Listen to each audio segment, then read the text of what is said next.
wheels are moves that are figure eights that go from one side of the body to the other. So last week we did the Chasing the Sun, which is a 3 count reel going from high to low. Now we're going to take out the low part and just do it up here. But before we do that, we're going to do it on the flat plane like this. So here's where we'll start. We'll start with the clockwise corkscrew, which is this move here. And what I want to do is first drill with the left hand, do floor to ceiling, floor to ceiling, floor to ceiling. And then just for kicks, turn to your right with it while you keep going up and down.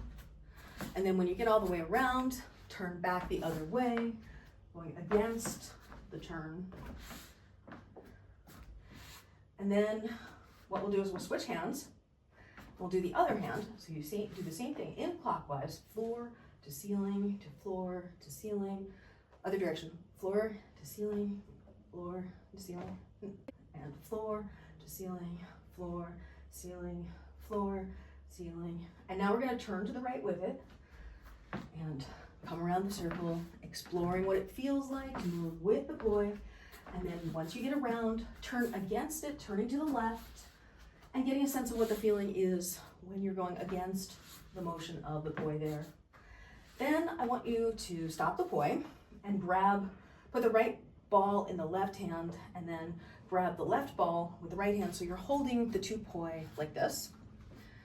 And then what we're gonna do is imagine there is a steering wheel parallel-ish to the floor, and you're driving a big old fire truck, and you have to turn the wheel. So we're making a right turn, and you're gonna put your right hand at midnight, your left hand at 6 o'clock, and you turn the wheel to the right.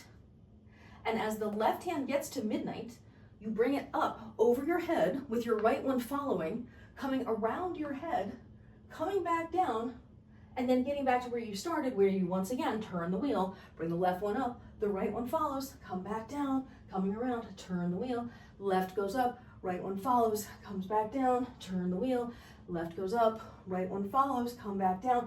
And then what you can start to do is, instead of having the poi leash be taut, make sure you're holding it so that there's space between them and you know you're moving each hand independently through this motion.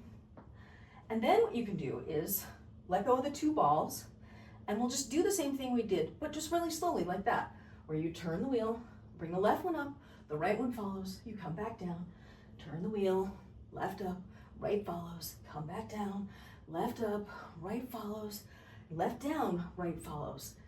And then as you get more comfortable with it, you can add more momentum to it and begin to feel the corkscrew get a little flatter while the diameter of the circle gets a little bigger.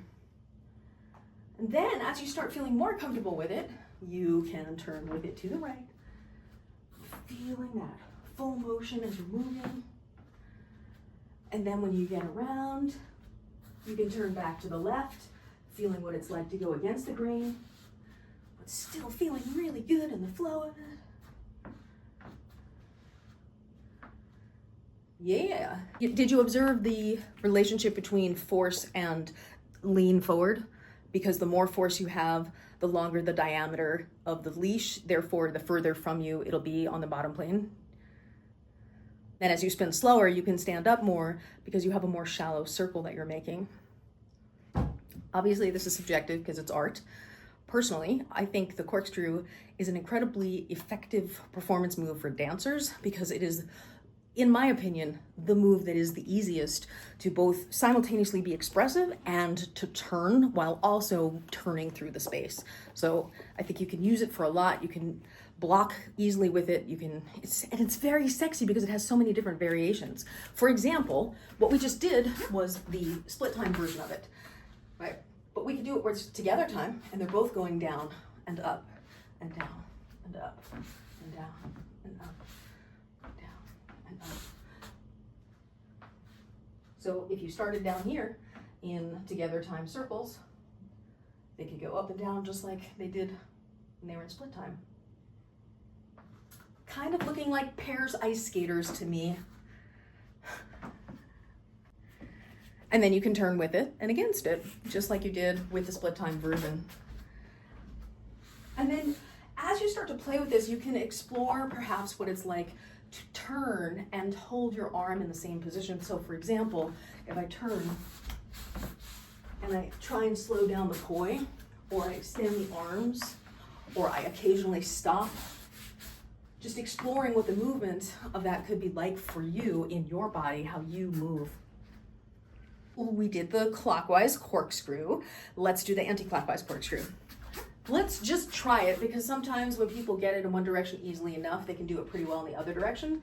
So for this one, we're making a left turn. And if you start with your left in front and your right back here, and you turn the wheel to the left, so the right hand leads and the left one follows, come around the head, come back down, turn the wheel, right one up, left one follows, come around, turn the wheel, right up, left follows, come back down, turn the wheel, right, then left, and right, then left, up and down, and speed it up as you feel comfortable, and explore turning with it and turning against it.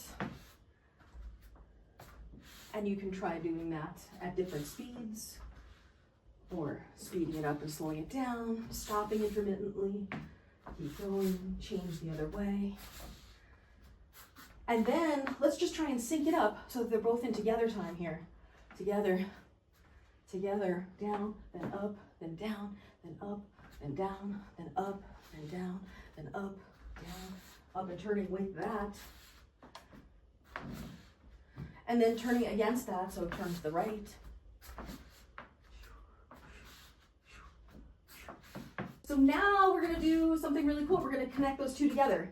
If you start in the one we just did, counterclockwise like this, where you come up and down and up and down in the other time, when you come down from the top, I want you to come down and with just the tip of the ball on your hip, so just the tip on the hip, I want you to tap yourself, change the direction, and then we're gonna bring it up the other way, clockwise, and coming back down, and up, and down, and up, and down. And then we're gonna bring it from the top, come back down, and tap just the tip on the hip.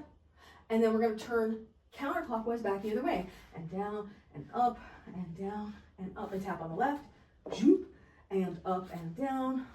And then we're gonna come down and tap on the right, zoop. And now we're just gonna come up, and then down and tap, and then up, and down and tap, and up, and down and tap, and up, and down and tap, and up, and down and tap. Now, from this side here, on the left, bring it to the left, from this side here, what I want you to do is, as you come, watch me do it once, as you come up, you're gonna come around, turn, come back down, and tap. Around, turn, come back down, and tap. So you're turning to the right, you step forward with the left pivot on your right, and then step back. Or you turn to the left and you go back the other way. Yes, yes, yes, yes, yes, yes, beautiful, beautiful. That's exactly right. So hip up, turn to the right, come down, tap on the right, and up and turn to the left, and down and tap on the left, and up and turn, tap to the right, and up and turn and tap to the left. Now, this time, feel invited, if you're up to it, up for it, to lift off where you do just a little jump, even if it's just a hop, as you're doing the turn.